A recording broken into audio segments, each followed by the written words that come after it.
오늘도 참을 인을 새기며 육아서를 뒤적이고 계실 이 시대 엄마 아빠를 위한 시간입니다. 세모정 톡톡 상담소 우리 아이는 왜? 오늘은 용인 세브란스 소아청소년과 이재현 교수와 함께합니다. 안녕하십니까? 안녕하세요. 지난번에 교수님과 함께 이 소아비만에 대해서 우리가 잘못 알고 있는 부분들 함께 바로잡아봤는데 오늘도 소아비만에 대한 이야기 좀 이어서 해볼까요? 네, 지난 시간에 저희가 소아비만이 우리나라에 정말 큰 문제인데 많은 네. 분들이 무관심하거나 잘못된 정보를 가지고 계신다.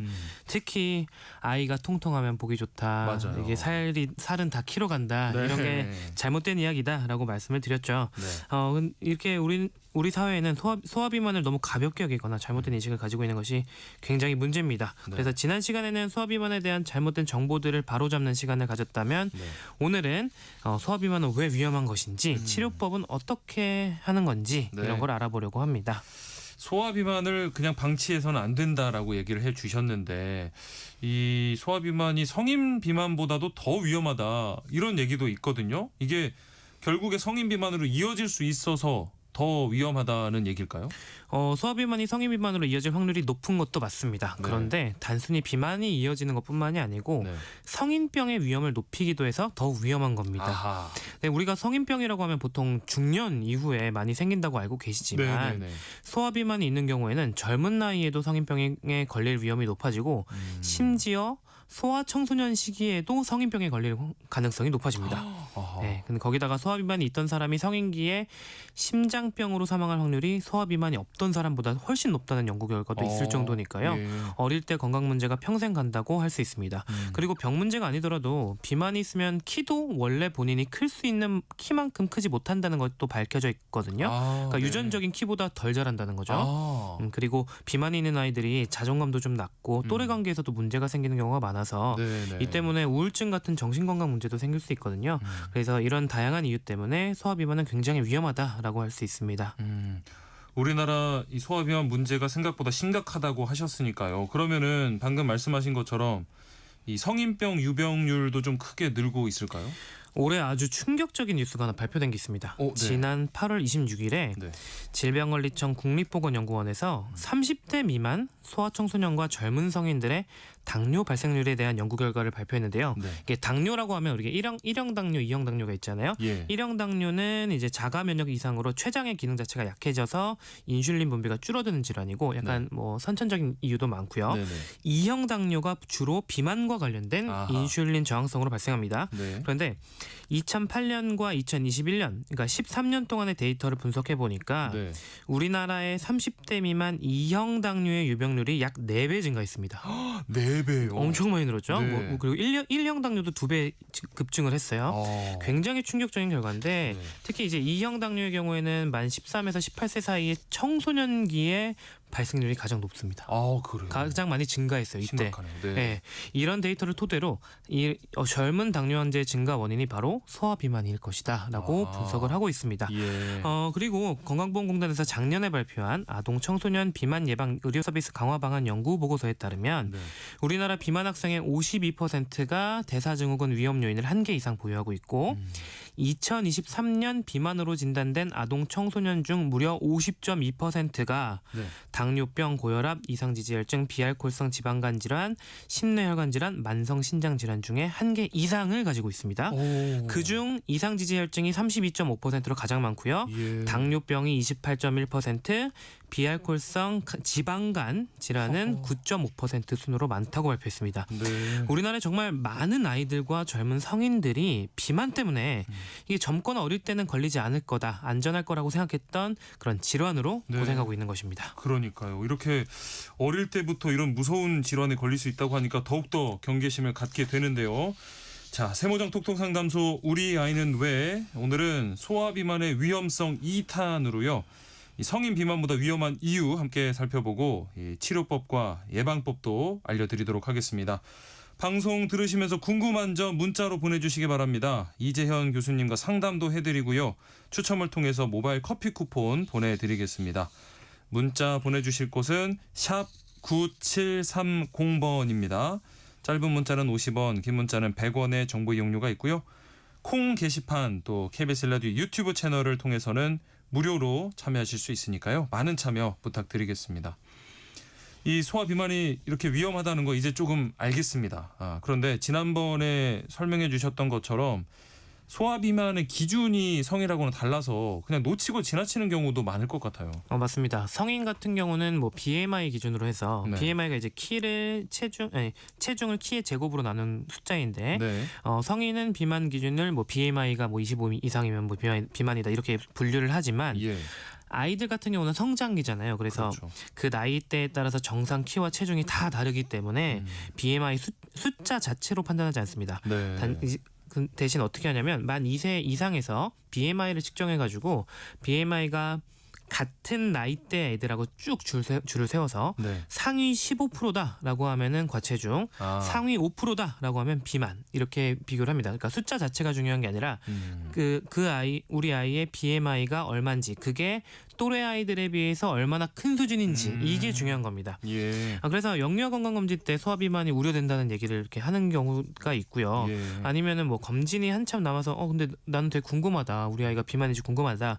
이렇게 그 궁금하신 분들은 네. 아이의 키랑 몸무게를 한번 측정을 하신 다음에 지난 시간에 말씀드렸던 인터넷 사이트 성장 상태 측정 계산기 검색해서 네네. 아이의 비만도를 확인하시고 이걸 검색해서 이렇게 질병관리청에서 운영하는 홈페이지 들어가시면 이게 우리 아이가 비만도가 상위 몇 프로인지 나오거든요. 그래서 비만인지 과체중인지도 나와요. 그래서 네. 그걸로 확인을 해보시면 좋을 것 같습니다. 그러니까 성인 같은 경우에는 이 BMI 지수를 가지고 하는 어떤 절대 평가라면 아동 청소년은 상대 평가가 되는 거겠네요. 맞습니다. 네. 네네네. 그러면 자녀가 소화 비만으로 판정이 되거나 아니면 소화 비만이 좀 우려되는 경우에 어떻게 해야 될까요? 이게 성장기다 보니까 무리하게 체중 감량을 해서는 또 안 될 것 같거든요. 그렇죠. 아이들은 키가 자라야 되니까 무조건적인 뭐 열량을 제한하고 이런 거는 조금 어렵습니다. 네. 그래서 어른의 비만 치료법과는 조금 다르게 접근을 해야 되는데요. 네. 너무 과도한 열량 제한을 하면 아이들이 성장할 에너지도 모자라서 이제 성장도 못하고 발달에도 악영향이 있기 때문입니다. 그래서 네. 비만 치료의 목표가 어른과는 큰 차이가 있습니다. 일단 비만에 의한 합병증이 없고 고도 비만이 아닌 경우에는 체중을 빼지 않아도 됩니다.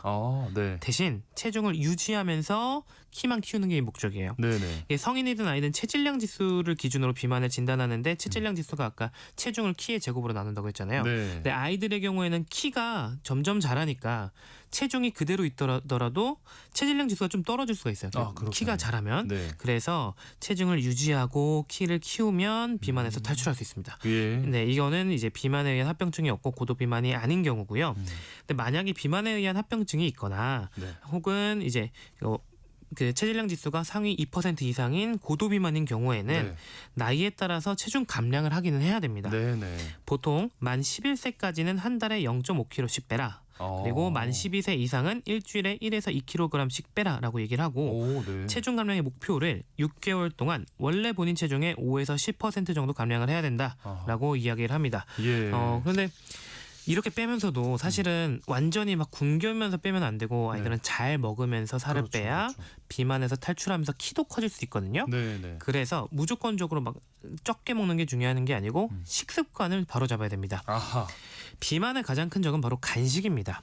그렇죠. 네, 예. 간식들은 칼로리만 높고 영양소는 부족해서 예. 비만을 유발하기 정말 좋거든요. 예. 그래서 가장 먼저 비만 치료에 위해서 가장 먼저 해야 되는 게 네. 집에서 간식을 모두 치우는 겁니다. 아하. 그리고 배달 음식하고 외식 메뉴들도 칼로리는 높고 영양 균형은 맞지 않은 것들이 대부분이에요. 예. 그래서 배달과 외식도 저는 어떻게 말씀드리냐면 옛날에 우리 어렸을 때 배달 음식이나 뭐 외식하는 거 집에 좋은 일 있을 때만 했잖아요. 그렇죠, 맞아요. 그렇게 가끔 해라라고 말씀을 드리죠. 나 때처럼. 네. 그리고 뭐 또 다른 이 필요한 변화가 뭐가 있을까요? 이 어떤 음식을 먹느냐도 중요하지만 식사할 때 모습도 굉장히 중요합니다. 요즘 아이들이 갖고 있는 굉장히 안 좋은 식습관이 식사할 때 핸드폰 보는 거예요. 이건 뭐 성인 아이 할 거 없이. 네, 그렇죠. 식당 가면 다 핸드폰 보다 식사하잖아요. 네. 그런데 이거 되게 안 좋은 식습관이거든요. 그렇죠. 근데 제가 이걸 지적을 하면 아이들이 밥만 잘 먹으면 됐지 뭐가 문제냐 하시는 분들이 꼭 계세요. 네. 근데 이거를 어떻게 생각해 보면 좋으냐면 우리가 왜 영화관에 데이트하러 갔을 때 이제 네. 보통 팝콘 큰 거랑 이제 음료수 같은 거 사가지고 들어가잖아요. 그렇죠, 그렇죠. 근데 보면은 이 큰 걸 언제 다 먹지 하다가 영화를 보는 중간에 어느 순간 다 먹고 없습니다. 맞아요. 그런 경험 다들 해보셨죠? 네, 사라져요. 네, 그게 우리가 영상을 보면 다른 데 집중을 하면서 무언가를 먹으면 내가 얼마나 먹는지를 몰라요. 아, 그렇죠. 네, 그래서 이게 핸드폰을 보면서 식사를 하는 우리 아이들에게도 마찬가지로 이루어지는 겁니다. 아하. 이게 겉으로 보기엔 당장에 입에 음식이 잘 들어가니까 잘 먹네라고 생각할 수 있지만 네. 이게 아이들이 배가 부르는 걸 느끼고 배가 부르면 그만 먹는다도 배워야 되거든요. 예. 근데 그걸 모르고 계속 먹다 보면 아. 과식을 할 수밖에 없고 예. 이게 비만으로 이어집니다. 그리고 다양한 음식과 식재료들을 이게 맛을 느끼면서 먹어야 아 이건 이런 맛이 나는구나 하면서 그 올바른 식습관을 가질 수 있고 그렇죠. 음식을 골고루 먹게 되는데 네. 영상 보면서 음식 먹으면 무슨 맛인지 잘 모르죠. 아, 맞아요. 그러다 보면은 이 올바른 식습관을 기르는데도 굉장히 큰 방해가 됩니다. 이 소화 비만 같은 경우에 뭐 치료나 예방에도 중요하겠지만 그 밥 먹는 시간만큼이라도 가족끼리 대화하는 것도 참 중요한 것 같거든요. 요즘에 대화 없는 가족들도 그렇게 많은 것 같더라고요. 그렇죠. 이 식사할 때 핸드폰을 안 보는 게 또 중요한 이유가 가족들 간의 대화가 너무 없어져요. 네. 이게 비만이나 영양 섭취 측면 외에도 이게 정말 중요한 문제라고 생각하거든요. 네. 근데 누군가 저에게 행복한 가정의 모습을 한번 그려봐라라고 하면 저는 무조건 이렇게 가족들이 모여서 네. 수다 떨면서 행복하게 식사하는 모습을 떠올릴 거예요. 맞아요. 많은 분들이 공감하실 거예요. 네. 네. 근데 실제로 우리가 집안에 좋은 일이 있으면 항상 모여서 식사를 하잖아요. 그렇죠. 네. 근데 평소에 다들 핸드폰만 보면서 대화 없이 식사하던 가족이라면 이런 화목한 식사 자리가 만들어질 수 있을까요? 없죠. 어렵죠. 네, 어렵습니다. 우리 아이들 하루하루 키우는 게 굉장히 힘들고 한 끼 한 끼 먹이는 게 힘든 거 저도 굉장히 잘 알고 있는데요. 근데 우리 아이가 조금만 자라서 아이들이 이제 학교 들어가고 학원 다니기 시작하면 가족들이 모여서 식사를 같이 함께하는 시간이 일주일에 한 번도 갖기가 어려워집니다. 아하, 네. 이제 가족들이 얼굴 마주 보면서 식사할 수 있는 날도 생각보다 많이 남은 게 아니에요. 그래서 아이들과의 행복한 시간 그리고 더욱 행복해질 수 있는 시간을 핸드폰에게 뺏기지 않으셨으면 좋겠습니다. 네. 말씀 듣다 보니까 이게 뭐 아이가 변하는 것보다도 부모가 먼저 바꿔야 하는 게 많은 것 같네요. 맞아요. 아이들은 부모의 거울이죠. 예. 그리고 전문가들이 소화 비만의 가장 중요한 원인으로 꼽는 것이 바로 환경적인 요인, 특히 부모님의 모습입니다. 아하. 네. 간식과 항상 가까이 지내는 부모의 자녀는 함께 간식을 즐기겠죠. 그렇죠. 그리고 부모가 운동을 싫어하고 밥 먹고 소파에만 누워 있다면 아이도 똑같이 그렇게 누워 있을 겁니다. 예. 그리고 부모가 항상 배달 음식을 먹고 자극적인 음식만 찾으면 아이도 같은 식습관을 배우겠죠. 그렇죠. 아이들이 배우는 것은 특히 어린 아이들이라면 부모에게서 배우는 것이 거의 대부분입니다. 네. 그래서 소화 비만을 극복할 때도 가장 걸림돌이 되는 것이 바로 부모일 수도 있어요. 네. 네, 아이에게는 몸에 좋은 거 먹으라고 조금만 먹으라고 하면서 본인은 자기가 좋아하는 거 많이 드시고 네. 밥 먹고 운동 다녀오라고 아이에게만 시키고 본인은 집에서 쉬고 그리고 집에 과자 막 쌓아놓고 본인은 과자 드시면서 너는 과자 먹지 마라 넌 살 빼야지라고 하시면 네. 아이는 분명히 반발심만 생기고요. 그렇죠, 네, 그렇죠. 그 비만 치료가 되지 않습니다. 네. 그래서 부모가 그 모범이 되어야 되고요. 음. 그리고 또 한 가지 강조드리고 싶은 게 식사할 때 반주하지 마시라. 이게 비만 치료에 중요하다고 반주. 말씀드립니다. 네. 매일 조금씩의 술을 먹는 것이 간 건강에 매우 나쁘기도 하지만 네. 그런데 이런 매일 술 드시는 습관이 아이의 비만을 만드는 위험 요인이 되기도 합니다. 오, 어떡해요? 네, 술을 즐겨 드시는 분들은 대부분 자극적인 국물이나 반찬을 찾게 됩니다. 이게 입이 좀 그렇죠. 마비가 되니까요. 예. 그럼 그 집에 식사에 항상 자극적인 음식이 올라올 수밖에 없어요. 네. 그럼 아이들도 그런 안 좋은 식사를 하는 식습관을 물려받게 되고요. 같이. 네. 네, 그리고 특히 외식할 때 반주를 하게 되면 술을 드시면 식사 시간이 길어지잖아요. 예, 그럼 예. 식당에서 아이들은 이제 막 밥을 먹고 심심해져요.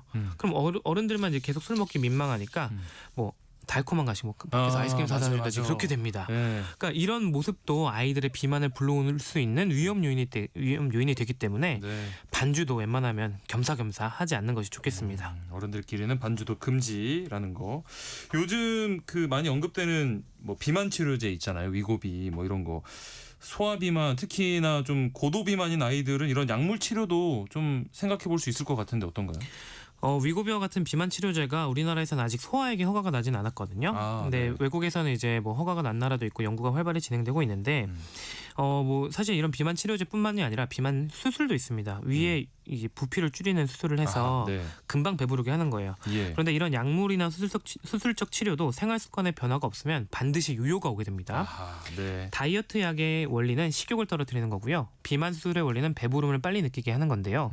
모두 억지로 먹는 양을 줄이는 데 도움을 주는 치료법이에요. 그런데 이런 치료에만 의존을 해서 살을 빼는 것은 굶어서 살을 빼는 극단적인 방법이라고 할 수 있습니다. 네. 그리고 언제든 치료 이전으로 돌아간 식욕을 다시 가질 수가 있고요. 예. 건강하지 않은 음식을 선호하는 취향, 운동 부족으로 인한 몸 상태 이런 것들은 그대로 남아있기 때문에 네. 결국은 이러한 치료를 받는다고 하더라도 올바른 식습관을 가지려고 노력하는 것이 가장 중요하다고 할 수 있겠습니다. 네.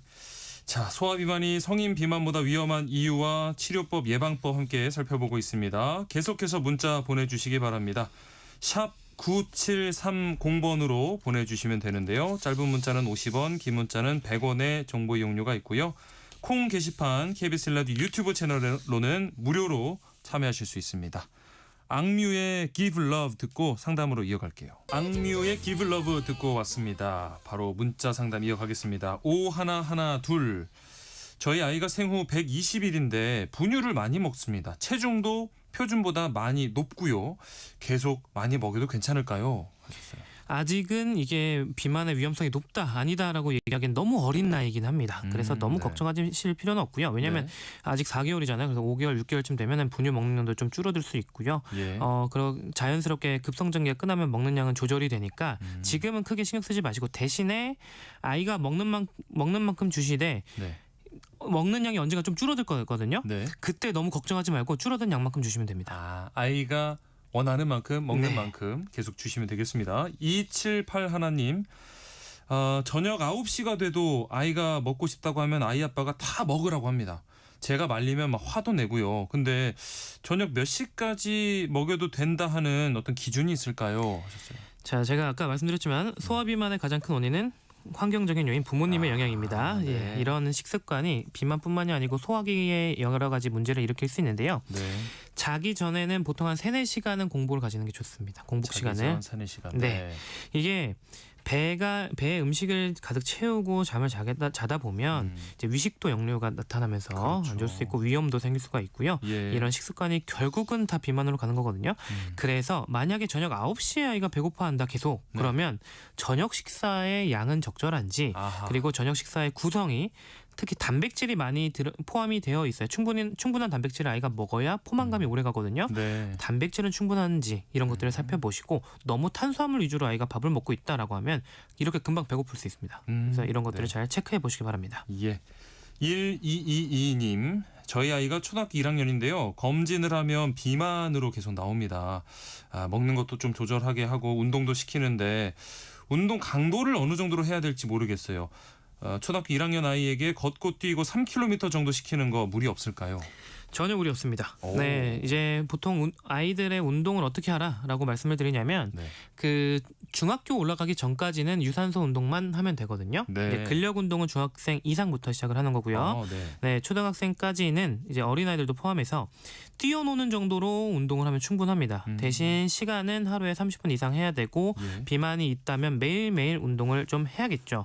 그런데 이런 운동만으로 사실 살을 빼는 거는 쉽지가 않고요. 네. 먹는 것을 조절했다고 하시지만 이게 아까 말씀드렸지만 비만 정도에 따라서 치료 목표는 달라요. 이게 지금 체중을 유지해야 될지 빼야 될지는 좀 아이의 지금 비만도나 아니면 다른 합병증 유무에 따라 다르긴 하지만 네. 일단 먹는 거를 조절했지만 살이 안 빠져요라고 한다면 먹는 걸 충분히 조절하지 않았을 가능성이 높습니다. 아하. 네, 네. 그래서 식단도 좀 그 탄수화물 좀 줄이고 단백질을 좀 늘리면서 아이들도 그렇거든요, 똑같거든요. 네. 그래서 그런 간식을 끊고 하는 노력도 해보는 게 필요하고요. 운동은 지금 충분히 잘하고 있습니다. 네. 9998님 47개월 여자아이 키우고 있는데 단 걸 너무 좋아합니다. 젤리, 초콜릿, 사탕, 과자만 먹고 밥은 잘 안 먹으려고 해요.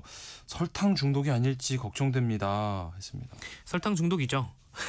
너무 단호하게 얘기 말씀드렸나요? 네. 근데 이게 단 거를 끊으라고 말씀드리면 아이가 단 거 끊으면 밥 안 먹어요라고 그렇게 걱정하시는데 네. 그러니까 저 입에 아무것도 안 돼요라고 하시는데 이렇게 말씀드려요. 아이들이 이렇게 단 거에 너무 중독돼 있는 아이들은 술에 중독된 어른하고 똑같다. 그런 어른들한테 그럼 달래면서 조금씩 줄여갈 거냐 아니면 술을 단박에 끊을 거냐라고 하면 단 걸 끊어야 됩니다. 이게 지금 여기 말씀하신 간식 종류만 해도 밥 대신 먹는다고 하면 하루에 설탕을 어마무지하게 많이 먹는 걸 텐데 네. 그러면 성인병 무조건 올 거고요. 여러 가지 성장 문제도 생길 수가 있고 예. 치아 문제도 생길 수가 있습니다. 이 지금 우리 아이는 비만은 아니더라도 네. 지금 식습관 자체가 건강에 매우 안 좋기 때문에 단호하게 식습관 조절이 좀 필요하고 만약에 간식을 단번에 끊기 어렵다면 단순당 종류보다는 뭐 고구마라든지 아하. 밤이라든지 이런 자연식품 위주로 간식을 좀 변화시키는 노력이 필요하겠습니다. 예. 혹시 이 청취자 4983님께서 그러면 아이가 밥 먹을 때 과일이랑 같이 먹이는 거 괜찮을까요? 하시는데요. 과일 자체가 몸에 막 해가 된다 이런 연구 결과는 별로 없어요. 네. 그런데 문제는 단맛에 길들여지는 게 문제입니다. 아, 입맛이. 네. 네. 이게 우리나라 요즘 한식의 문제가 네. 특히 배달 음식의 문제가 네. 음식이 너무 달아지면서 설탕을 많이 먹게 된다가 문제잖아요. 네, 네. 그럼 식사는 좀 담백하게 하고 후식은 후식대로 먹을 줄 아는 그런 입맛을 사람들이 가지고 있어야 되는데 요 현대인들이 입맛이 너무 다 달아지고 있습니다. 아하. 그러니까 밥을 먹을 때도 너무 당이 많이 들어가고 네. 그렇게 되고 있어요. 근데 아이가 먹는 밥도 만약에 과일이랑 같이 먹고 아이가 단기 없으면 밥을 못 먹는다라고 하면 예. 이 지금 당장 과일이 몸에 나쁘진 않더라도 나중에 그 단 것만 찾는 식습관이 유지가 되는 거죠. 네. 그래서 밥 따로 과일 따로 주시기 바라겠습니다. 네. 세모정 톡톡 상담소 우리 아이는 왜 여기까지 하겠습니다. 용인 세브란스 소아청소년과 이재현 교수와 함께했습니다. 고맙습니다. 감사합니다.